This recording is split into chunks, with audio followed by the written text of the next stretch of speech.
Welcome to Congress in Context, our dedicated deep dive into the pulse of Capitol Hill. Our mission here is pretty clear. We want to cut through all the noise and really deliver the most important insights from recent congressional activity. We're here to help you understand what's truly happening and, maybe more importantly, why it matters in your daily life. Today, our deep dive is, well, it's custom tailored from a stack of recent Congressional Record speeches, votes, some pretty intense debates. We're going to explore the legislative highlights, the complex political dynamics at play, and what all of this ultimately means for you. Yeah, and just to set the stage a bit, it's worth remembering that a typical day in Congress is this really unique blend. You've got ceremony, but also some serious policy debate. It often kicks off with moments like, say, Pastor Gary Dole of Pennsylvania offering a prayer, asking for wisdom and peace, followed maybe by Mrs. Dean, also from Pennsylvania, leading the Pledge of Allegiance. And then after these openings, members get chances for these one-minute speeches. And they reflect just a huge range of concerns, everything from local community stuff right up to international affairs. Okay, so let's unpack some of the major legislative threads. These seem to have really dominated the recent activity. We saw significant discussion swirling around a bill people are often calling the One Big Beautiful Bill Act. Now, for those maybe less familiar, this is basically a reconciliation package. What exactly does that mean? Why is that label so significant here? That's a really good question, actually, because understanding reconciliation is kind of key. Think of it as Congress's fast track. It's for certain budget-related legislation. It's a special, pretty powerful process. It allows specific bills to pass with just a simple majority in the Senate, so it avoids that usual 60-vote filibuster hurdle that most legislation faces. Now, it was originally designed to reduce deficits, but its use, well, it often sparks major debate because it can push through really significant policy shifts, even if they're controversial. So in this case, the House has already passed its version of this bill, and their package included several key things: extensions of tax cuts, provisions aimed at bolstering border security, increased resources for ICE enforcement, some reforms to Medicaid, and also efforts to terminate certain green energy subsidies. A central goal, at least as expressed by those who drafted it, was to avoid adding to the national deficit, which, currently stands at a staggering $37 trillion. Wow. $37 trillion. So the House really tried to keep it deficit neutral, at least on paper. But then it gets over to the Senate. What's the main point of contention that starts popping up there? And why does it put that deficit neutrality goal at risk, like some are suggesting? Yeah, this is where it gets tricky. There's significant concern, particularly from some House members like Representative Roy. The concern is that the Senate is focusing mainly on the tax cut side of things and maybe backing away from the spending cuts and the reforms that the House included. This kind of approach, according to some analyses, could potentially add another $1 trillion to that already massive deficit. $1 trillion. That's quite a shift from the House's stated goals. So how are the different sides framing this? What are the arguments? Well, we're seeing very different viewpoints, as you might expect. Supporters, like Senator Thune, for instance, argue this bill delivers on crucial campaign promises. They point to permanent tax relief. They say it would prevent an average family from facing a $1,700 tax hike next year, or even bigger, like $2,500 for families in his state, South Dakota.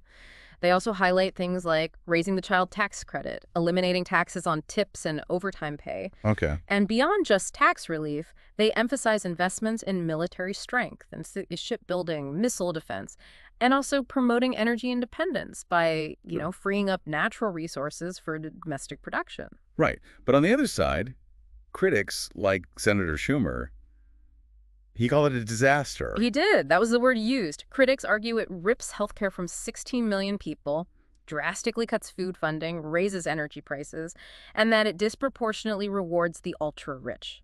Senator Merkley echoed this too, saying it's, quote, wrong to proceed to borrow and compromise the next generation in order to give tax breaks to billionaires. So a really sharp divide there. Absolutely. And this clash over the One Big Beautiful Bill, it isn't just partisan bickering. It really reveals a fundamental disagreement on the very purpose of reconciliation itself. Is it a tool for strict fiscal discipline, or has it sort of evolved into a pathway for major policy shifts, even if it means bending the rules on deficit impact? So Senator Merkley even brought up concerns about magic math being used. Magic math. What's that about? Well, it ties back to this idea of honest numbers from nonpartisan bodies like the Congressional Budget Office, the CBO, and the Joint Committee on Taxation, the JCT. Think of them as Congress's independent accountants and economists, basically. They provide unbiased cost estimates and economic impacts of bills. Without their score, as they call it, it's much harder to know the true fiscal implications. And that opens the door to those accusations of, well, magic math. Understanding this tension helps us predict how future budget battles will likely play out, especially with that $37 trillion debt number hanging over everything. That's a really crucial point. Okay, shifting gears a bit. We also saw some pretty vigorous debate around SJ Res. 59. That's a resolution aimed specifically at directing the removal of U.S. armed forces from hostilities against Iran. Hostilities not authorized by Congress. This sounds like it touches on a very foundational question of power, doesn't it? It absolutely does. This resolution goes right to a fundamental constitutional question: the power to declare war. Senators like Kane, Van Hollen, Schiff, and Welch argued pretty passionately that Article 1, Section 8 of the Constitution. It explicitly gives Congress the power to declare war, not the president.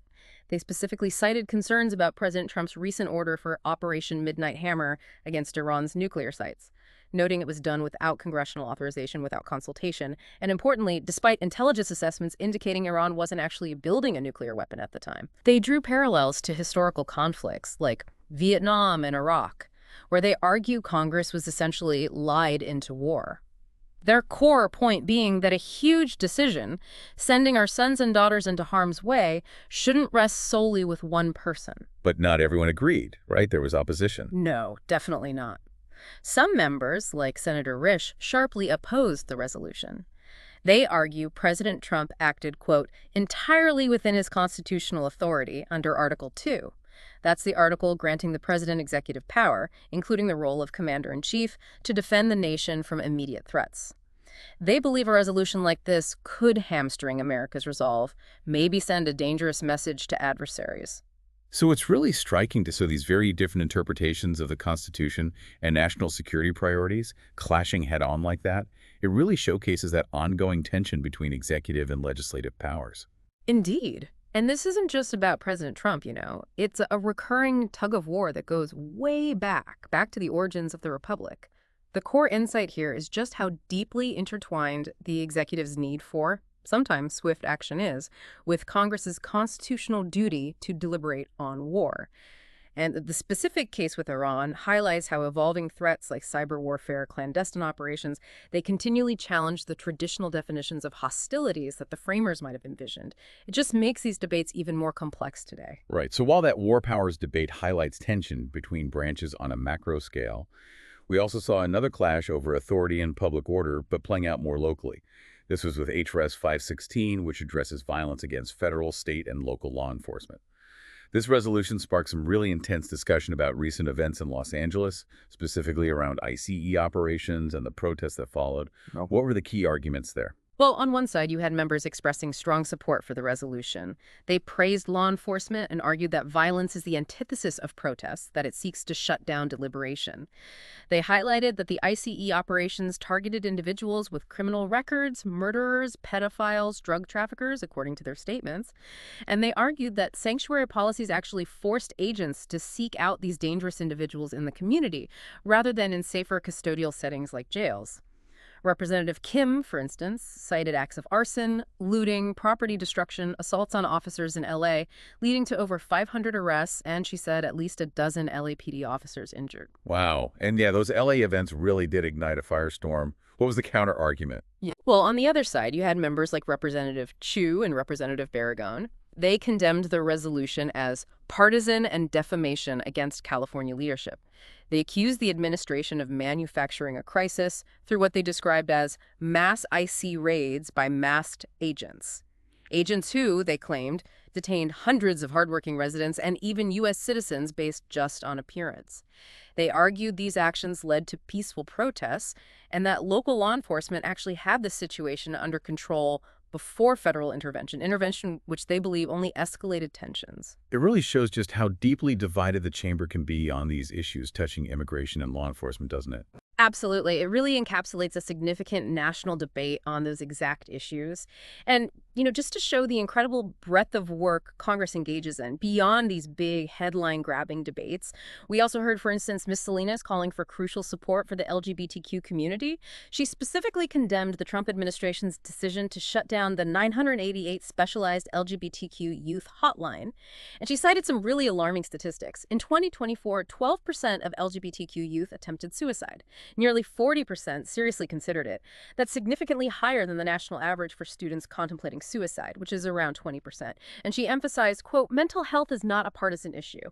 Yeah, it's easy to get caught up in the policy battles, the back and forth. But these moments really remind us of the real human impacts behind the legislation. And just to round out the legislative highlights, were there other notable bills that popped up? Yeah, a couple worth mentioning just to show the range. We saw the introduction of bills like the Appropriations Compliance and Training Act by Ms. Capture and Ms. DeLauro. That's designed to ensure proper use of appropriations funds. And also the Invasive Species Response Act by Mr. Case, aimed at protecting our environment. So it just highlights the diverse legislative efforts happening every day, often sort of beneath the radar of the major political clashes. Right. So beyond the specific bills themselves, these debates obviously revealed some significant political dynamics, that constant tension between different philosophies of governance. What really stands out to you when we look at the bigger picture here? Well, what's truly striking, I think, is the stark contrast in how the phrase promises made, promises kept gets framed. You see Republicans viewing their one big, beautiful bill as fulfilling mandates, for tax cuts, a stronger America through a more robust military energy independence, while Democrats tend to view it as a betrayal. One that benefits the wealthy at the expense of ordinary families and vital programs like Medicaid and food aid. It just highlights these deep ideological divides that seem to permeate almost every discussion in Congress. It turns policy debates into these sort of fundamental battles over values. Yeah, and that discussion around the Los Angeles events certainly brought out strong partisan divides, too. Accusations ranging from authoritarian response to defamation, some even drawing these frankly chilling parallels to January 6th, really raising the stakes on political violence rhetoric. And yet, amidst all that sharp disagreement, we also heard that moment of bipartisan respect between Representative Green of Texas and Representative Roy of Texas. Representative Green saying, I have great respect for the gentleman. I don't have to agree with him to have great respect for him. It's a powerful reminder, isn't it? That even amidst fierce debate, personal respect can still exist in the chamber. It can, and if we connect this back to the bigger picture, many of these debates really touch upon foundational questions of American governance. The war powers debate, for instance, like we said, goes all the way back to the framers' intent, trying to prevent unilateral executive action on war, ensuring that such a grave decision is made by the collective will of the people's representatives. And the discussion on the budget, the reconciliation process, it sheds light on how deficits accumulate, the struggle to maintain fiscal discipline, and that ties directly, potentially, to the ability of everyday Americans to afford homes because of how interest rates are influenced by the national debt. And we also saw members honoring individuals for their service, reflecting that human side of Congress that often gets overlooked in the headlines.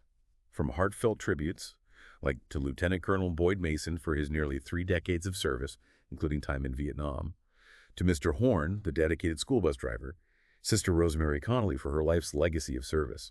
There are also these moments of grieving the loss of law enforcement officers, like Chicago PD officer Crystal Rivera, only 36, and Metro Transit Police Lieutenant Beverly Rodriguez, who was 40. We heard recognitions, too, leaders like Mississippi State Senator David L. Jordan upon his retirement. Even young interns like Rayan Malik. These moments, they really highlight the community connections that ultimately underpin national politics. Yeah, and it raises an important question, doesn't it? How do these individual stories, these local concerns, truly feed into the national policy debates? Whether it's struggles with homeownership, access to food aid, or the mental health crisis facing youth, the issues discussed on the House and Senate floors, they directly reflect the daily lives of Americans.